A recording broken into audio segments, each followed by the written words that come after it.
Државниот пазарен инспекторат утрово го затвори клубот Аватар во Струмица. Директорот на инспекторатот Стојко Пауновски потврди дека одлуката е донесена поради тоа што клубот воопшто не смее да работи. Повеќе клубови во државата работеле нелегално, бидејќи нема дозвола од владата, како и протоколи од Комисијата за заразни болести за нив. Сопственикот на клубот Аватар во неделата рече дека саботната журка излегла од контрола. Тој тврди дека клубот функционирал како кафетерија на оваа локација која што е од отворен тип. Ноќен клуб бил регистриран на друга локација во центарот на Струмица.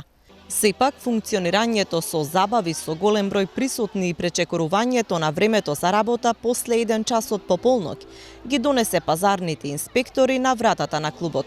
Пријава имало уште во петокот, кога е прекината забавата. Клубот Аватар работи од 10 јули. Струмичката полиција пак воопшто не се појавила во клубот. Велат дека немало пристигнато пријава, но соработувале со инспекторатот за решавање на случајот.